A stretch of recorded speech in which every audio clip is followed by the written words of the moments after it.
السلام علیکم دوستو آج کی اس ویڈیو میں آپ کو باربروسا کی پوری تاریخ بتاؤں گا۔ میں آپ کو اس ویڈیو میں یہ بتاؤں گا کہ کیسے باربروسا نے یورپ کو 2 بڑی شکست دی ہیں، جس کی وجہ سے باربروسا تاریخ میں بہت ہی زیادہ مشہور ہو گئے تھے اور انہیں سمندر کا بادشاہ کہا جانے لگا تھا۔ اور اگر آپ کو نہیں پتا کہ باربروسا کب ریلیز ہو رہا ہے تو اس کے متعلق بھی میں آپ کو اس ویڈیو میں بتاؤں گا، تو بنا آپ کا وقت ضائع کیے اپنے موضوع کی طرف بڑھتے ہیں۔ دوستو باربروسا کا پورا نام ہیر الدین باربروسا ہے۔ باربروسا 1478 میں پیدا ہوا اور باربروسا کا ایک بھائی تھا جس کا نام اروج بروسا تھا۔ دوستو یہ دونوں بھائی تاریخ میں سرخ داڑھی والے نام سے مشہور ہیں، یعنی تاریخ میں ان دونوں بھائیوں کو سرخ داڑھی والا کہا جاتا ہے۔ دوستو باربروسا اور اروج دونوں نے اپنے دور کا آغاز بطور عثمانی سپاہی سے کیا۔ یہ دونوں عثمانی لشکر کے ساتھ مل کر دشمن کے بحری جہاز اور ان کے جزائر پر حملہ کرتے اور یہ سلسلہ چلتا رہا اور ان دونوں بھائیوں نے یعنی باربروسا اور اروج بروسا نے الجزائر کو فتح کر کے عثمانی سلطنت میں شامل کر لیا۔ آپ کو بتاتے چلیں کہ اس دور میں سلطنت عثمانیہ خلافت عثمانیہ میں تبدیل ہو گئی تھی اور اس وقت اس سلطنت کے خلیفہ سلیمان تھے۔ خلیفہ سلیمان ایشیا اور یورپ کے علاقوں پر حملہ کر کے اسے فتح کر رہے تھے، تو وہیں بحیرہ روم اور افریقہ میں باربروسا اور اس کا بھائی یعنی سرخ داڑھی والے اپنے نام کا لوہا منوا رہے تھے اور بحیرہ روم اور افریقہ کے علاقوں کو سلطنت عثمانیہ میں شامل کر رہے تھے۔ خیر دوستو، انہی حملوں کے دوران باربروسا کا بھائی اروج بروسا اسپین کی فوج کے ساتھ لڑتے ہوئے ایک جھڑپ میں شہید ہو گیا اور پھر یوں عثمانی بحری بیڑے کی مکمل طور پر قیادت باربروسا کرنے لگا۔ دوستو باربروسا واقعی یہ قابل تعریف جنگجو تھا۔ باربروسا نے کئی چھوٹی بڑی جنگوں میں کامیابی حاصل کی تھی، لیکن اس کی زندگی کی 2 سب سے بڑی جنگوں نے اس کو تاریخ میں مشہور کر دیا،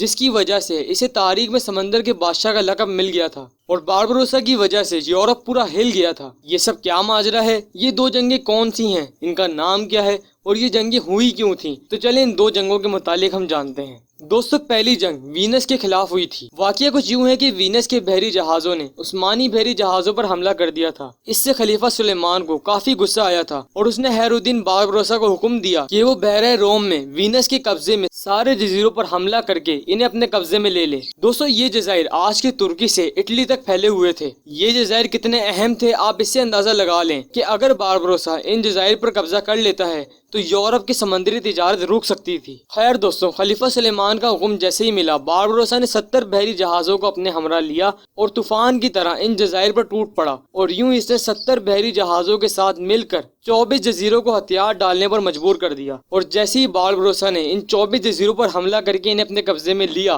سلطنت عثمانیہ میں شامل کیا، ویسے ہی یورپ میں ہاہاکار مچ گئی، کیونکہ ان پر خطرہ لاحق ہو گیا تھا کہ ان کی سمندری تجارت رک سکتی تھی۔ پورے یورپ میں باربروسا کا نام گونج رہا تھا اور پھر یوں اس بڑے خطرے سے نمٹنے کے لیے ساری یورپی طاقتوں نے اتحاد کر لیا اور پوپ کے حکم پر ایک بحری بیڑا تیار ہوا جس میں 300 بحری جہاز اور 60,000 فوج شامل تھی۔ اس بحری بیڑے کی قیادت مشہور بحری کمانڈر آندرے دوریا کر رہا تھا، جو کہ جنیوا سے تعلق رکھتا تھا۔ دوستو جہاں پر پوپ کے حکم پر یہ بحری بیڑا تیار ہو رہا تھا، وہیں پر اسپین کا بادشاہ باربروسا کو خریدنے کی کوشش کر رہا تھا۔ اس نے باربروسا کو پیشکش کی کہ وہ اسے شمالی افریقہ کے کافی زیادہ ساحلی علاقے دے دے گا، بس باربروسا عثمانی بحری بیڑے کو تباہ کر دے۔ لیکن اس پر باربروسا کا مطالبہ تھا کہ اسے شمالی افریقہ کا پورا ساحل دیا جائے، لیکن اسپین کے بادشاہ کے لیے یہ مطالبہ ناممکن تھا، اسی وجہ سے یہ مذاکرات نہ ہو سکے۔ آپ کو بتاتے چلیں کہ یہ واقعہ یورپی مورخین نے لکھا ہے، تو یہ سب سچ بھی ہو سکتا ہے اور جھوٹ بھی، کیونکہ باربروسا اتنا پاگل نہیں تھا کہ جب اسے دکھ رہا ہو کہ اس کے بغل میں سلطنت عثمانیہ جیسی سپر پاور موجود ہے تو وہ اس کا ساتھ چھوڑ کر اپنے اوپر خطرہ کیوں مول لے گا۔ اور دوسری طرف یہ بھی خطرہ لاحق تھا کہ ابھی تو اسپین کا بادشاہ اسے شمالی افریقہ کے ساحل کے علاقے دے رہا ہے، کل کو اگر اس نے وہ علاقے واپس لینے کے لیے باربروسا پر حملہ کیے